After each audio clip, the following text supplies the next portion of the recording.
Hello friends, good morning to all of you. तो आज का टॉपिक है हमारा इंडोप्लाज्मिक रेटिकुलम। इसके पहले का टॉपिक था माइटोकॉन्ड्रिया। तो टीजीटी पीजीटी का है बस। इसमें क्या पढ़ाया था? इसके पहले माइटोकॉन्ड्रिया, आज पढ़ाएंगे इंडोप्लाज्मिक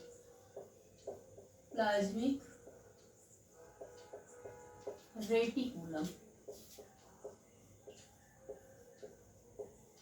ब्रैकेट में इसे हम ईआर भी बोलते हैं। बार बार हम इसको इंडोप्लाज्मिक रेटिकुलम ना लिखे ईआर लिखेंगे। तो first of all endoplasmic reticulum की डिस्कवरी किसने की थी? डिस्कवर किसने किया था? तो किसने डिस्कवर किया था? Discovered by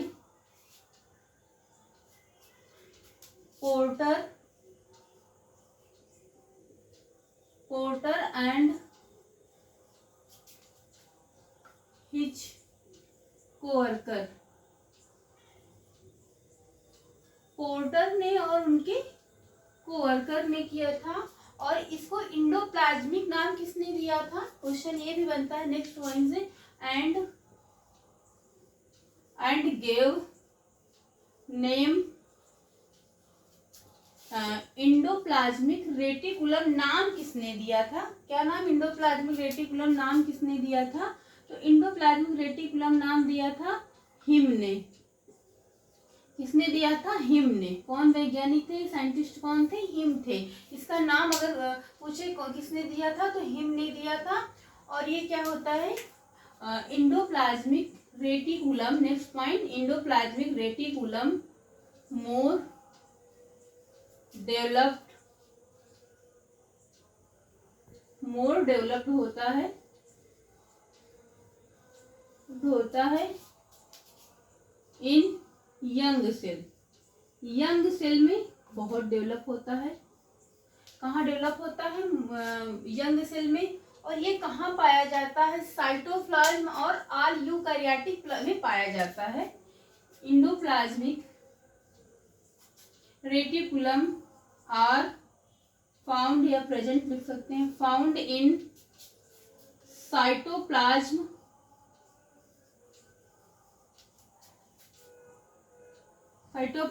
and all eukaryotic sales.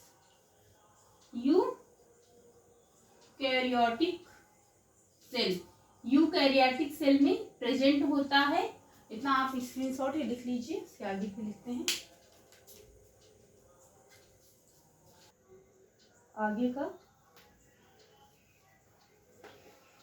आगे पढ़ेंगे। एब्सेंट किसमें एब्सेंट होता है? इंडोप्लाज्मिक रेटिकुलम एब्सेंट किसमें होता है?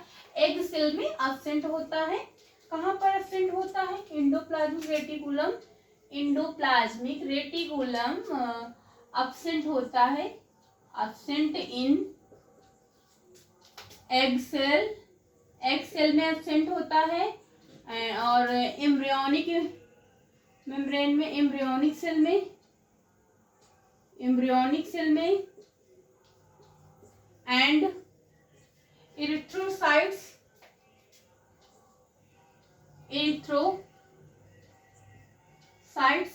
ब्रैकेट में आरबीसी इन मैमल्स में एब्सेंट होता है। और एक पॉइंट नोट करके फिर ऐसे बैक्टीरिया में endoplasmic reticulum also absent in bacteria. ये बैक्टीरिया में भी एब्सेंट होता है। कहाँ पे? बैक्टीरिया में भी एब्सेंट होता है इंडोप्लाज्मिक रेटिकुलम। इतना लिखिए। इसके आगे एग में एब्सेंट होता है, एम्ब्रियोनिक सेल में and erythrocytes and RBC in mammals में एब्सेंट होता है। आल्सो एब्सेंट इन बैक्टीरिया में भी एब्सेंट होता है। और नेक्स्ट पॉइंट है हमारा मॉर्फोलॉजी के। On the basis of morphology endoplasmic reticulum made up of 3 types, या 3 टाइप से मिलकर बनी होती हैं। तो कौन कौन से हैं? ऑन द बेसिस ऑफ, इतना हो गया। तो नेक्स्ट है on the basis of morphology endoplasmic reticulum made up of three types on the basis of next point है on the basis of morphology।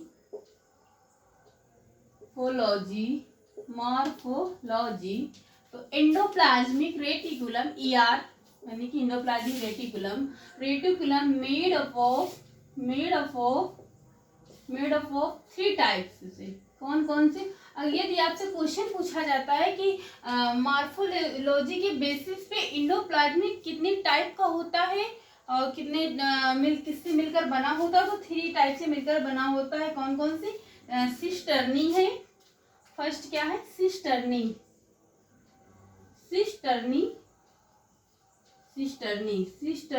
क्या है? ये लॉन्ग होते हैं, देखो इनका फिगर ऐसे होता, ऐसे लॉन्ग होते हैं। क्या होते हैं? लॉन्ग होते हैं, फ्लैट होते हैं, फ्लैट यानी कि एकदम पतले होते हैं, एकदम सीधे होते हैं। तो क्या होते हैं? क्वेश्चन देखो यहीं से आप लिख सकते हैं। लॉन्ग होते हैं, सिस्टर्नी क्या होते हैं? लॉन्ग होते हैं, फ्लैट होते हैं, अनब्रांच्ड होते हैं। इनकी कोई ब्रांच नहीं होती कि मतलब ब्रांच वाइज होता है, ऐसा कुछ नहीं। अनब्रांच्ड होते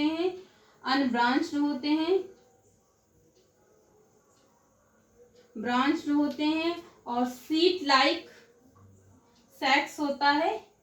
सीट लाइक यानी कि सीट की जैसे, seat like सैक्स।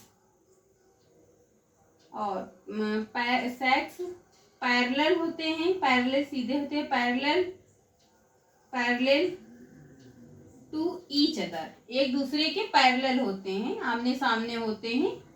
Parallel to each other, एक दूसरे के आमने सामने होते हैं। कौन? सिस्टर्नी होते हैं। इसके बाद नेक्स्ट है वेसिकल्स। नेक्स्ट है वेसिकल्स है। लास्ट है, थर्ड है ट्यूब्यूल्स। लास्ट क्या है? ट्यूब्यूल्स है। तो ट्यूब्यूल्स क्या होते हैं? ओवाइट होता है। दीज आर ओवाइट मीन्स होता है अंडाकार, यानी कि एग लाइक स्ट्रक्चर होता है। ऐसे होते हैं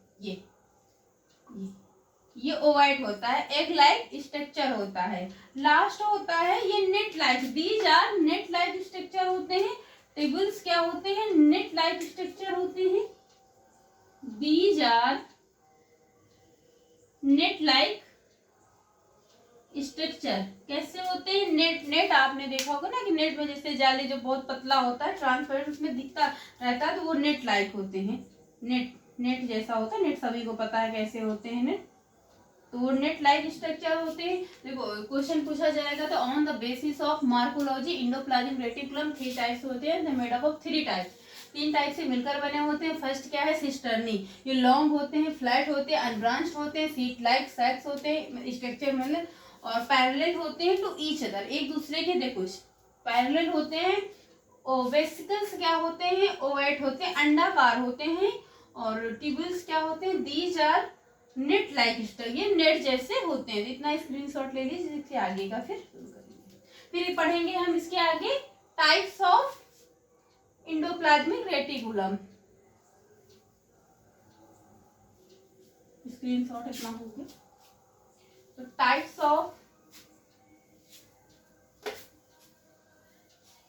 टाइप्स ऑफ एंडोप्लाज्मिक रेटिकुलम में endoplasmic reticulum there are two types होते हैं। टाइप्स ऑफ एंडोप्लाज्मिक रेटिकुलम यहीं पे लिख लेते हैं आगे। टाइप्स ऑफ एंडोप्लाज्मिक रेटिकुलम, तो देयर आर टू टाइप्स होते हैं। कौन कौन से? रफ इंडोप्लाज्मिक रेटिकुलम, या इसे आर ई बोलते हैं। शॉर्टकट में क्या बोलते हैं? आर ई बोलते हैं कि रफ इंडोप्लाज्मिक रेटिकुलम। ये रफ इंडोप्लाज्मिक रेटिकुलम का स्ट्रक्चर ऐसे होता है, देखो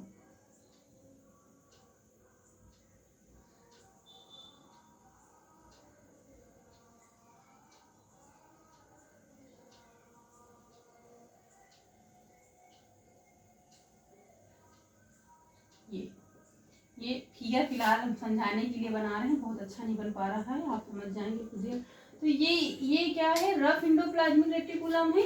आपको दो साथ में लेके चलते, एक रफ इंडोप्लाज्मिक रेटिकुलम है, तो एक साइड है स्मूथ इंडोप्लाज्मिक रेटिकुलम, नेक्स्ट है स्मूथ इंडोप्लाज्मिक रेटिकुलम, या इसे SER बोलते हैं। ये ऐसे सेम ऐसे ही बनेगा, कैसे बना, यहाँ पर राइबोसोम अब्सेंट होते हैं। अरे बन नहीं पा रहा है। तो यहाँ पर क्या होता है, ये स्मूथ का हो गया, फिगर फिलहाल बना नहीं पाया ऐसे, सिर्फ समझाना हमको है। तो ये जो डॉट है ये क्या है, राइबोसोम है, राइबोसोम है। यहाँ पे जो बताएंगे आप वही लिखते जाएंगे। यहाँ पे क्या है कि रफ इंडोप्लाज्मिक रेटिकुलम है, तो स्मूथ को हम क्या पढ़ेंगे, SER। तो रफ इंडोप्लाज्मिक रेटिकुलम में क्या होगा कि यहाँ पर राइबोसोम प्रेजेंट होते हैं, और रफ इंडोप्लाज्मिक जो इंडोप्लाज्मिक रेटिकुलम के आउटर सरफेस पर यानी आउटर कैविटीज में प्रेजेंट होते हैं। तो राइबोसोम क्या होते हैं, प्रेजेंट होते हैं आउटर वॉल ऑफ कैविटी। कहाँ पे, राइबोसोम प्रेजेंट या found by present outer wall of cavities, cavity या सरफेस कैविटीज, ये कहाँ पर प्रेजेंट होते हैं। और राइबोसोम का काम क्या होता है, प्रोटीन सिंथेसिस में पार्टिसिपेट करना, प्रोटीन सिंथेसिस में पार्टिसिपेट करना होता है। तो ये क्या करते हैं, ये क्या करते हैं, टेक प्लेस करते हैं, यानी प्रोटीन सिंथेसिस में पार्टिसिपेट करते हैं। तो यहाँ पे रफ इंडोप्लाज्मिक रेटिकुलम में क्वेश्चन बन सकता है कि रफ इंडोप्लाज्मिक ऑप्शन दे सकते हैं कि प्रोटीन सिंथेसिस में रफ इंडोप्लाज्मिक या स्मूथ इंडोप्लाज्मिक रेटिकुलम में कौन पार्ट में पार्टिसिपेट करता है, कौन भाग लेता है, तो कौन सा, रफ इंडोप्लाज्मिक। तो यहाँ पर ये क्या करते हैं, ribosome takes place protein synthesis. तो प्रोटीन सिंथेसिस करते हैं, प्रोटीन सिंथेसिस करते हैं। राइबोसोम का काम क्या है, प्रोटीन सिंथेसिस। राइबोसोम को प्रोटीन फैक्ट्री भी बोलते हैं, इसके आगे पढ़ाएंगे। तो राइबोसोम का काम क्या होता है, यहाँ पे राइबोसोम प्रेजेंट होते हैं, यहाँ वो प्रोटीन आउटर वॉल में होते हैं, प्रेजेंट होते हैं। उनका काम क्या होता है, राइबोसोम का काम क्या होता है, राइबोसोम का काम होता है प्रोटीन सिंथेसिस करना। और स्मूथ इंडोप्लाज्मिक रेटिकुलम में क्या होता है, यहाँ पर राइबोसोम क्या होता है, अब्सेंट होते हैं। यहाँ पर डू नॉट फाउंड राइबोसोम, या आप ऐसे लिख सकते हैं अब्सेंट होते हैं, अब्सेंट राइबोसोम। और यहाँ पे does not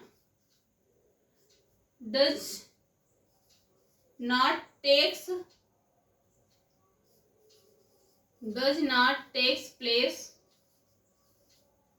protein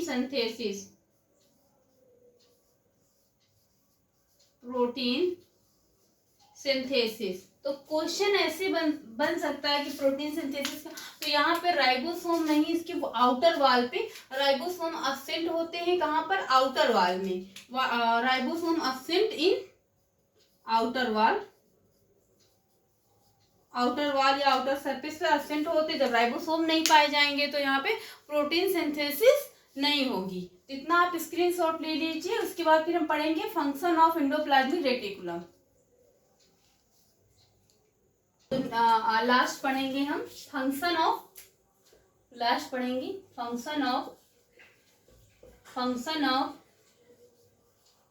endoplasmic reticulum. Endoplasmic reticulum का फंक्शन पढ़ेंगे। तो इसमें क्या होता है, ये सपोर्ट करता है, सपोर्ट प्रोवाइड करता है। फर्स्ट पॉइंट वाइज करके आप लिख लीजिए। तो इंडोप्लाज्मिक रेटिकुलम क्या करता है, सपोर्ट करता है mechanical support of colloidal structure in cytoplasm.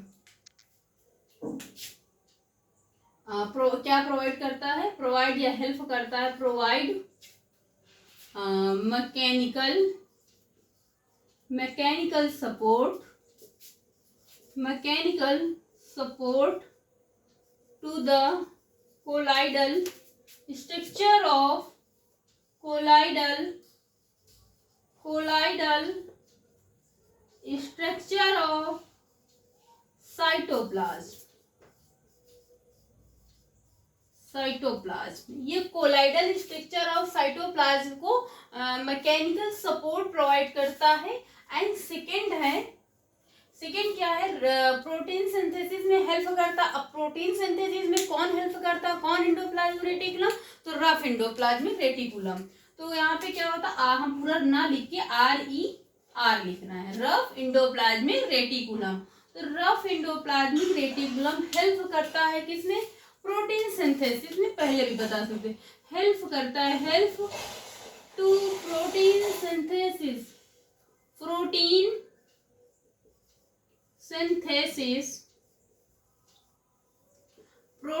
Synthesis में हेल्प करता है। एंड सेकेंड है smooth, SER smooth endoplasmic reticulum किसमें हेल्प करता है, तो ये सिंथेसिस करता है लिपिड का, ग्लाइकोजन का एंड स्टेरॉइड का। किसका करता है, सिंथेसिस करता है, सिंथेसिस ऑफ, लिख सकते हो, सिंथेसिस ऑफ किसका करता है, फैट्स का करता है, ग्लाइकोजन का करता है एंड स्टेरॉइड का करता है, स्टेरॉइड का। किसका करता है, देखो फंक्शन ऑफ एंडोप्लाज्मिक रेटिकुलम में पढ़ेंगे, किसका प्रोवाइड करता है, mechanical support to the colloidal structure of cytoplasm, second point है, पॉइंट वाइज करके आप लिखते जाइए। तो सेकेंड पॉइंट है कि जो हेल्प करता है प्रोटीन सिंथेसिस में कौन हेल्प करता है, रफ एंडोप्लाज्मिक रेटिकुलम। क्यों करता है, क्योंकि रफ एंडोप्लाज्मिक रेटिकुलम में राइबोसोम प्रेजेंट होते हैं। राइबोसोम का काम क्या होता है, प्रोटीन सिंथेसिस करती है, इसलिए राइबोसोम को हम क्या कहते हैं, फैक्ट्री ऑफ प्रोटीन या सेंटर ऑफ प्रोटीन सिंथेसिस भी कहते हैं, कई नामों से जानते हैं। तो वो आगे क्या है, इसके बाद राइबोसोम ही पढ़ेंगे। और लास्ट सेकेंड है स्मूथ एंडोप्लाज्मिक रेटिकुलम। तो फैट्स का, ग्लाइकोजन का एंड स्टेरॉइड प्रोटीन जो भी है, इनका सिंथेसिस कौन करता है, स्मूथ एंडोप्लाज्मिक रेटिकुलम। और एक पॉइंट और है, नीचे लिखिएगा कि नहीं, इतना स्क्रीनशॉट ले लो, नीचे लिखिएगा। फोर्थ है कि स्मूथ एंडोप्लाज्मिक रेटिकुलम क्या हेल्प करता है, डेट्रिफिकेशन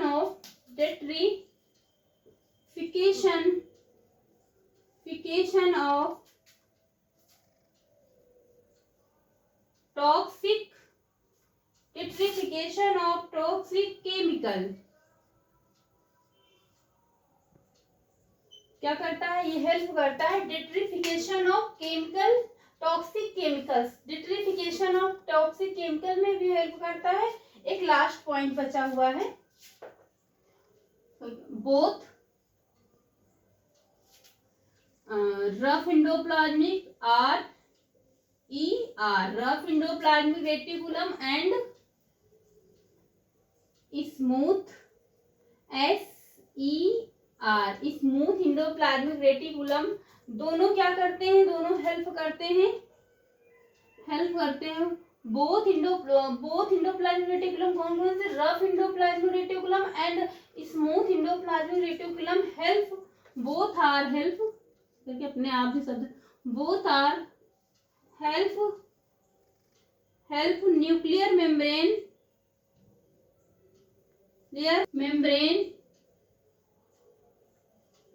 membrane formation during cell division. किसके दौरान करते हैं,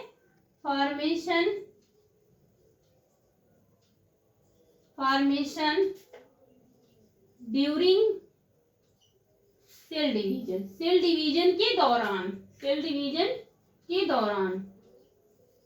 तो क्या है, स्मूथ एंडोप्लाज्मिक रेटिकुलम क्वेश्चन ऐसे पूछते हैं रेटिफिकेशन में कौन करता है, तो स्मूथ इंडोप्लाज्मिक रेटिकुलम या इंडोप्लाज्मिक रेटिकुलम। और बोथ इंडोप्लाज्मिक यानी कि nuclear membrane during formation of cell division, cell division के फॉर्मेशन के दौरान न्यूक्लियर मेम्ब्रेन में जो हेल्प कौन करता है, दोनों यहाँ पे दोनों both rough endoplasmic and smooth endoplasmic reticulum दोनों करते हैं। तो endoplasmic reticulum mainly two types के होते हैं, rough endoplasmic reticulum and smooth endoplasmic reticulum. Rough endoplasmic reticulum में राइबोसोम प्रेजेंट होते हैं और स्मूथ इंडोप्लाज्मिक रेटिकुलम में राइबोसोम एब्सेंट होते हैं। तो रफ इंडोप्लाज्मिक रेटिकुलम में प्रोटीन सिंथेसिस होती है क्योंकि यहाँ पे राइबोसोम होते हैं और स्मूथ में नहीं होती है। रफ इंडोप्लाज्मिक काम क्या होता है, प्रोटीन सिंथेसिस में हेल्प होती है। तो इंडोप्लाज्मिक रेटिकुलम में इतना ही है, ऑलमोस्ट हो गया है। इसके बाद हम पढ़ेंगे राइबोसोम। सो फ्रेंड्स, आज की क्लास में इतना ही, क्योंकि अभी थोड़ी प्रॉब्लम चल रही है तो वीडियो बहुत लंबी नहीं हो सकती है। तो इसके आगे के टॉपिक में हम राइबोसोम पढ़ेंगे। सो फ्रेंड्स, चैनल को लाइक, सब्सक्राइब और शेयर करिए। सो आज की क्लास यहीं तक। Thank you friends.